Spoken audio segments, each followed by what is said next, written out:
नमस्कार, आर्या न्यूज देख रहे हैं आप। मैं हूं आपके साथ पल्लवी सिंह। रुक करेंगे इस वक्त की बड़ी खबरों की ओर।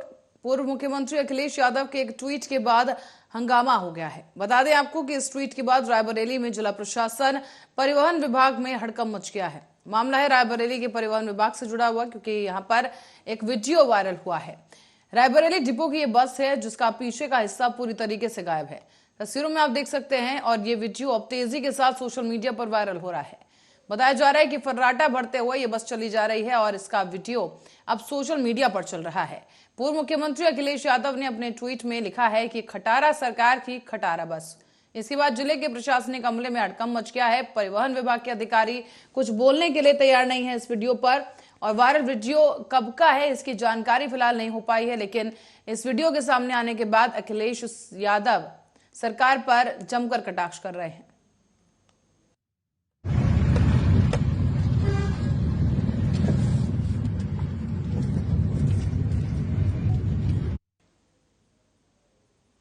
और जन अधिकार पार्टी के अधिकारी ने आज जिलाधिकारी कार्यालय पहुंचकर डीएम को ज्ञापन सौंप दिया है। जिलाधिकारी कानपुर देहात महामहिम राष्ट्रपति के नाम पर 9 सूत्रीय मांगों का यह ज्ञापन सौंपा गया है। किसानों के सिंचाई के लिए फ्री बिजली, पानी, शिक्षा, कर्ज माफी समेत कई जातिगत जनगणना लागू करने की मांग की गई। साथ ही इस बीच डीजल पेट्रोल के बढ़ते दाम और निजीकरण, बेरोजगारी जैसे तमाम मुद्दों को उठाया गया है, जिसको लेकर अध्यक्ष मोहर सिंह कुशवाहा की अध्यक्षता में यह ज्ञापन सौंपा गया। सुरेश कुमार कुशवाहा नाम है, सिकंदरा तहसील से आया हूँ। क्या समस्या लेके आए थे सर? समस्या ये लेके आए हैं कि सबसे पहले जाति जनगणना होनी चाहिए, इसके बाद शिक्षा में सुधार होना चाहिए, दो श्रेणी नहीं होनी चाहिए, सभी गरीबों अमीरों को एक साथ सम्मान मिलना चाहिए।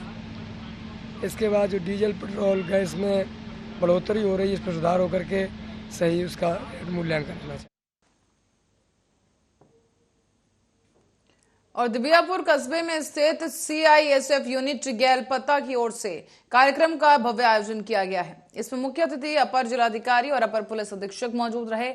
मेगा कन्वेंशन कॉन्वेंट के यहाँ पर यह कॉन्टेस्ट कार्यक्रम रखा गया था, जिसमें कॉलेज के बच्चों ने बढ़ चढ़कर हिस्सा लिया है। सर, ये आज जो सीआईएसएफ की ओर से कार्यक्रम रखा गया है, इसका क्या उद्देश्य है सर? एक भारत श्रेष्ठ भारत के तत्वावधान में आज मेगा क्विज कॉन्टेस्ट का आयोजन करवाया गया है सीआईएसएफ यूनिट गेलपाता में। और इस क्विज कॉन्टेस्ट में यहाँ के जो लोकल स्कूल्स हैं वहाँ के बच्चों ने पार्टिसिपेट किया। केंद्रीय विद्यालय दिव्यापुर, एनटीपीसी दिव्यापुर, आरपीपीबी एकेडमी के बच्चे थे, गेल डीएवी के बच्चे थे, सीआईएसएफ के हमारे बच्चे हैं। और एक क्विज कॉन्टेस्ट के पीछे उद्देश्य ये था कि हम भारत को बेहतर तरीके से जानें, ये विंडो देने का प्रयास हम लोगों ने किया था। भारत की राज व्यवस्था क्या है, भारत की समृद्ध सांस्कृतिक विरासत क्या है, भारत का जो स्वतंत्रता संग्राम रहा है वो ऐसे वीर शहीदों के नाम से सुशोभित है जिन्होंने अपनी ड्यूटी के लिए सुप्रीम सैक्रिफाइस दिया। और आज हम और कई थानों में तैनात करीब 250 बीपीओ पुलिसकर्मियों को ऑपरेशन त्रिनेत्र के तहत कैमरे की पूरी जानकारी देने के साथ साथ उनकी कीमत की भी जानकारी दी गई, इससे कि वो घर या गांव में जाकर, मोहल्लों में जाकर उन लोगों को जागरूक कर सके और उन्हें भी ये बता सके कि 2500 से 7,500 तक के कैमरे आसानी से अपने घर पर लगाए जा सकते हैं। गौरतलब है कि अखिल कुमार ने घर घर कैमरा लगवाने का अभियान छेड़ दिया है और इसी के मद्देनजर आज गोरखपुर के पुलिस लाइन में 250 बीपीओ अफसरों को इसकी ट्रेनिंग दी गई। SSP Gaurav Grover, SP city, SP traffic और उनकी हौसला अफजाई करते नजर आए। देखिए, जैसा कि आप सभी अवगत हैं कि जनपद गोरखपुर को एक सेफ डिस्ट्रिक्ट और सेफ सिटी बनाने के लिए ऑपरेशन त्रिनेत्र के नाम से पूरे जनपद भर में सीसीटीवी कैमरास लगाने का जो अभियान विगत कुछ महीनों में जनपद गोरखपुर में चल रहा है, उसी के तहत शहरी क्षेत्रों में विभिन्न चौराहों पर, ग्रामीण क्षेत्रों में विभिन्न चौराहों पर फर्स्ट फेज में जनता के व्यक्तियों द्वारा अपनी क्षमता के अनुसार चौराहों पर कैमरे लगाए गए। इसके बाद जो उसका सेकंड फेज है, जो कि हर घर कैमरे का जो अभियान है, जो वर्तमान में शहरी ही नहीं बल्कि ग्रामीण क्षेत्रों में भी बहुत अच्छे ढंग से चल रहा है। जनता के व्यक्ति जो हमारे बीपीओज के संपर्क में आते हैं उनका उत्साहवर्धन और उनके प्रोत्साहन हेतु। और अलीगढ़ मुस्लिम विश्वविद्यालय के जेएनएमसी मेडिकल कॉलेज के बाहर दलालों के जमावड़े को लेकर छात्र नेता राजा भैया के द्वारा प्रशासन को बड़ा अल्टीमेटम दिया गया। राजा भैया के द्वारा यहां साफ तौर पर दलालों पर अंकुश लगाने के लिए एक प्रार्थना पत्र डीएम अलीगढ़ को सौंपा गया है। इसमें राजा भैया के द्वारा मांग की गई है कि लंबे समय से मेडिकल कॉलेज के बाहर दलालों के द्वारा गरीब असहाय मरीजों को ठगने का काम किया जाता है। जबरन मरीजों को एम्बुलेंस के माध्यम से प्राइवेट हॉस्पिटल भेजा जाता है। अब देखना ही होगा कि अलीगढ़ डीएम कोई बड़ी कार्रवाई करते हैं या फिर नहीं, और करते भी अगर हैं तो कार्रवाई में आखिर कितना समय लगेगा। फिलहाल छात्रों के द्वारा चेतावनी दे दी गई है। राजा भैया ने ज्ञापन दिया है समाज सेवी ने कि ये कुछ दवा माफिया और एम्बुलेंस माफिया है, ये गरीब व्यक्तियों को जबरदस्ती अपनी जो है एम्बुलेंस में बैठा करके प्राइवेट हॉस्पिटलों में ले जाते हैं, तो उनको तत्काल रोका जाए। इस संबंध में इन्होंने श्रीमान जिलाधिकारी महोदय को ज्ञापन दिया है, इसमें जो है प्रभावी कार्रवाई कराई। देखिए, ये जेएनएमसी में ट्रॉमा सेंटर के बाहर एम्बुलेंस माफिया और दवा माफिया लगातार गरीब मरीजों को प्राइवेट एम्बुलेंस के जरिए प्राइवेट हॉस्पिटल में पहुंचाने का काम कर रहे हैं। इसके खिलाफ नेशनल मेडिकल कमीशन में भी कंप्लेंट की थी और एएमयू एडमिनिस्ट्रेशन को लिखी थी, लेकिन अभी तक कोई भी कार्रवाई नजर नहीं आती। एएमयू प्रशासन की साठगांठ के चलते एम्बुलेंस माफिया, दवा माफिया डेली गरीबों को लूटते हैं। जब आप मेडिकल जाएंगे तो डेली कोई ना कोई गरीब मरीज ये कहता हुआ मिलेगा कि हमको जबरदस्ती एम्बुलेंस में बिठा करके प्राइवेट हॉस्पिटल ले जाया गया और वहां प्राइवेट हॉस्पिटल से एक मरीज से। और आगरा से खबर है, जहां थाना ताजगंज इलाके में एक नाबालिग किशोरी से देह व्यापार कराने का मामला सामने आया। एनजीओ की सूचना पर पुलिस ने छापा मारा है और किशोरी को बरामद किया गया। किशोरी की कथित मौसी उससे देह व्यापार करा रही थी। साथ ही आपको बता दें कि पुलिस ने महिला को गिरफ्तार किया है। इस मामले में थाना ताजगंज में देह व्यापार अधिनियम के तहत केस भी दर्ज किया गया। पुलिस अब किशोरी और महिला के बारे में अधिक जानकारी जुटा रही है।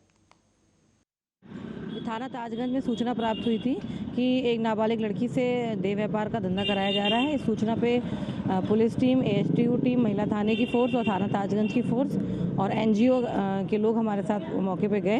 वहाँ पे हम लोगों ने देखा तो एक लड़की मिली और वहाँ पे संदिग्ध चीज़ें मिली देह व्यापार से संबंधित। एक महिला भी हमने पकड़ी है और इसको जब पूछताछ की गई तो मामला ये निकल के आया कि वो महिला और वो लड़की जो नाबालिग है उसने वो देह व्यापार कराते हैं उससे।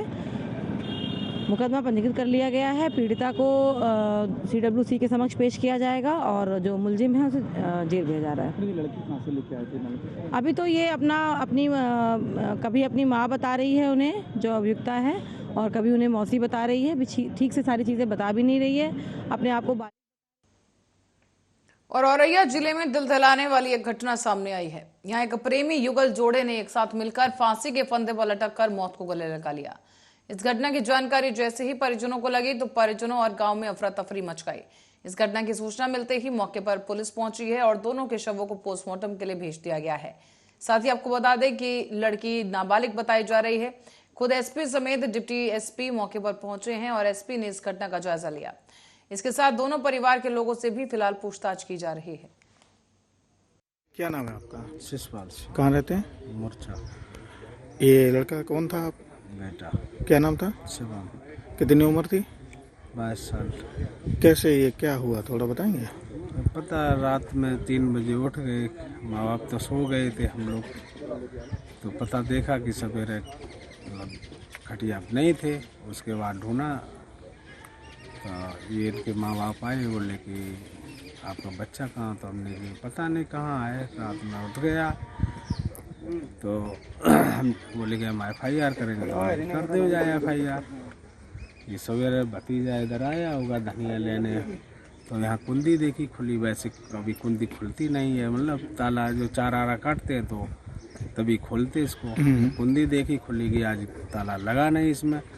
तो उन्हें अंदर से देखा कि बंद कुंडी है, तब पता चला कि इनको ये थाना बिजूना अंतर्गत अभी 1 घंटे पहले सूचना मिली है कि एक प्रेमी युगल ने जो है आत्महत्या कर ली है। तो घटनास्थल का निरीक्षण थाना फोर्स आ गई थी, सीओ साहब आ गए हैं। मैंने खुद घटना का निरीक्षण कर लिया है। दोनों एक ही कास्ट के, दोनों लड़का और लड़की है। लड़की नाबालिग है और ये आपस में प्रेम करते थे। सुसाइड नोट भी लिखा है इन्होंने, आपस में हाथ बांध लिया था। कि हमें अलग न किया जाए। अब परिवार से पूछताछ में निकल के आया कि परिवार को जानकारी नहीं थी और संभवतः वो अगल बगल के रहने वाले थे। तो अब बुलंदशहर की ओर रुख करेंगे। यहाँ फैक्ट्रियों में चोरी और लूट की वारदातों को अंजाम देने वाले 13 लुटेरों को गिरफ्तार किया गया है।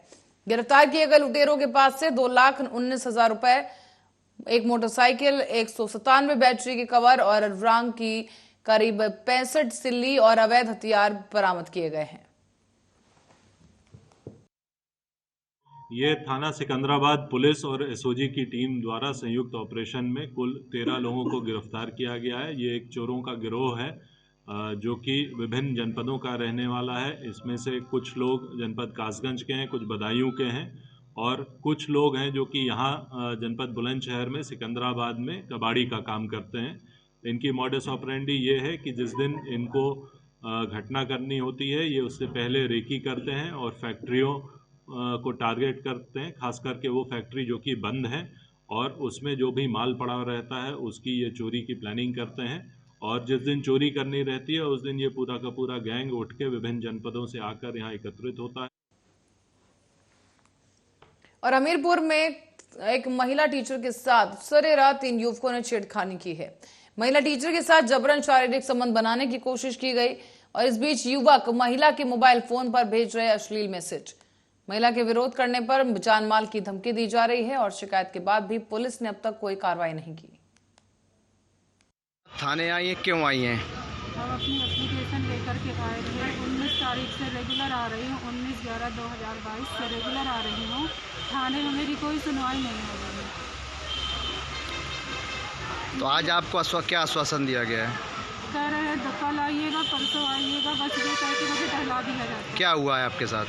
मेरे साथ मैं स्कूल से आ रही थी तो ज़बरदस्ती अनिल सिंह हरे ने मेरा हाथ पकड़ा और ज़बरदस्ती शारीरिक संबंध बनाने की कोशिश करता है।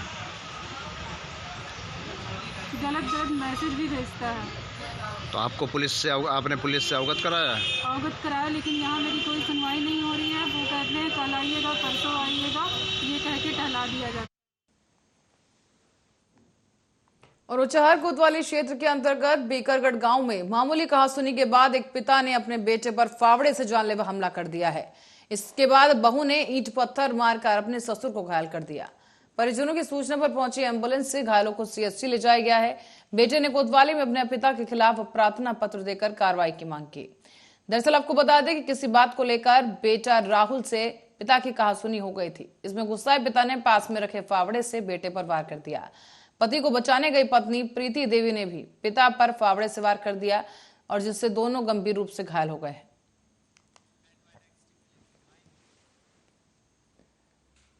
और रायबरेली से खबर है जहां सत्ता के नशे में चूर एक बीजेपी नेता की दबंगई सामने आई। बीजेपी नेता ने अपने गुर्गों के साथ मिलकर पिता और नाबालिग बेटे पर जानलेवा हमला कर दिया है। डलमऊ कोतवाली में बीजेपी नेता समेत करीब 5 लोगों के खिलाफ अब जानलेवा हमले सहित कई धाराओं में मामला दर्ज कर लिया गया। क्या नाम है आपका? अनूप कुमार मिश्र, पूर्व ग्राम प्रधान भुरवारा, डलमऊ, रायबरेली। क्या हुआ है? आज 2 बजे दिन में जो है हमारे भाई साहब को सूचना मिली, प्रदीप कुमार मिश्र को, और उनका लड़का रहा अभिनव मिश्रा। तो उनको सूचना मिली कि तुम्हारी जो है बोरिंग की टंकी कुछ बदमाशों द्वारा तोड़ी जा रही है, अराजक तत्वों द्वारा। तो भैया वहाँ पे पहुँचे, प्रदीप मिश्रा जी अपने लड़के को लेकर के। तो वहाँ पे जयप्रकाश सिंह पुत्र लाल बहादुर सिंह, मनोज सिंह पुत्र लाल बहादुर सिंह, आशु शुक्ला पुत्र करुणाशंकर और संदीप मिश्रा पुत्र दुर्गा प्रसाद। डॉक्टर साहब क्या परिचय है? मेरा नाम doctor RS Patel, DMO district hospital Raebareli. Doctor साहब अभी एक मारपीट का मामला है, क्या है मामला? हाँ, 15 साल का एक लड़का अभिनव मिश्रा नाम का CSC डलमऊ से रिफर आया हुआ, मारपीट का मामला। और अब खबर संगरूर से है जहां विधायक नरेंद्र कौर भराज ने संगरूर के सिविल हॉस्पिटल में आज डिजिटल एक्सरे मशीन का उद्घाटन किया है। अब लोगों को परेशान नहीं होना पड़ेगा और बाहर से डिजिटल एक्सरे नहीं करवाना पड़ेगा। उद्घाटन के साथ ही MLA बजाज ने सिविल हॉस्पिटल में जच्चा बच्चा वार्ड का भी दौरा किया है। यहाँ आपको बता दें तमाम वार्डों का दौरा किया गया और 2020 में ये बिल्डिंग बनकर तैयार हुई थी। इसमें ऑपरेशन थिएटर भी मौजूद है और जो भी इंफ्रास्ट्रक्चर था वो अभी भी मौजूद है, लेकिन पिछली सरकार के समय और सरकार के 9 महीने बीत जाने के बाद भी इसे शुरू नहीं किया गया। इस पर एमएलए भराज ने कहा है कि आज मैंने एक्सरे मशीन का उद्घाटन किया है, जो मशीन 2 साल पहले आ चुकी थी। इसको इंस्टॉल क्यों नहीं किया गया और जच्चा बच्चा वार्ड की बिल्डिंग क्यों शुरू नहीं की गई, इसके बारे में जांच की जाएगी। देखो ਜਿਹੜੀ ਐਕਸਰੇ ਮਸ਼ੀਨ ਸੀ ਬਹੁਤ ਪੁਰਾਣੀ ਸੀ।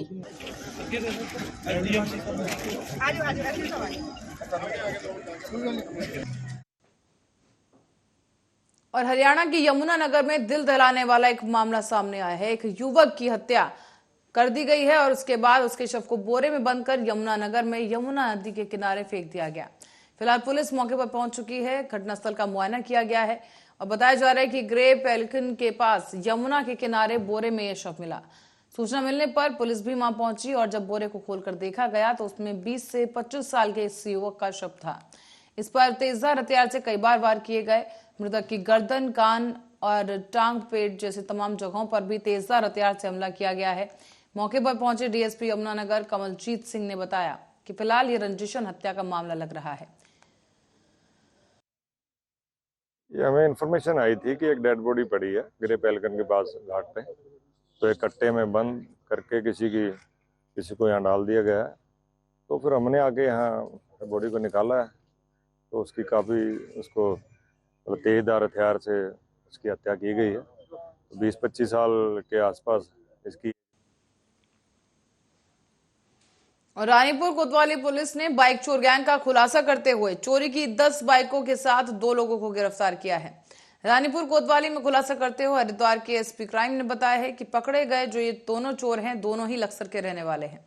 बीते 17 नवंबर को रानीपुर कोतवाली क्षेत्र में सेक्टर 4 में स्थित लगने वाले एक साप्ताहिक पीठ में खरीदारी करने आए अकरम नाम के एक व्यक्ति की बाइक चोरी हो गई थी।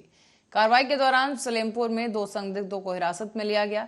इनसे पूछताछ की गई तो इस बात का खुलासा हुआ कि ये लोग लक्सर के सिडकुल में नौकरी कर रहे हैं और नौकरी की तलाश कर रहे हैं और इसी बीच ये नौकरी न मिल पाने की वजह से परेशान हुए और बाइक चोरी करना शुरू कर दिया। फिलहाल पुलिस ने आरोपियों के कब्जे से चोरी की 10 बाइकें बरामद कर ली हैं। हरिद्वार श्री अजय सिंह द्वारा क्राइम वार अगेंस्ट क्राइम और zero tolerance against crime, criminals and anti social elements मुहिम के तहत समय समय पर उनके द्वारा पुलिस को निर्देशित किया जा रहा है कि क्षेत्र में घटने वाली घटनाओं, उनके अनावरण, उनके रोकथाम हेतु सघन प्रयास किए जाएं। इसी क्रम में 17/11/2022 को वादी अकरम द्वारा रानीपुर कोतवाली आकर के एक तहरीर दी गई, जिसमें उनके द्वारा बताया गया कि वह सेक्टर 4 स्थित पीट बाजार आए थे और वहां से उनकी बाइक चोरी हो गई है। इसी क्रम में तुरंत मुकदमा पंजीकृत कर हमारे द्वारा टीमों का। इस खबर के साथ ही फिलहाल के लिए बुलेटिन में इतना ही। आप बने रहे हमारे साथ, देखते रहे आरा न्यूज।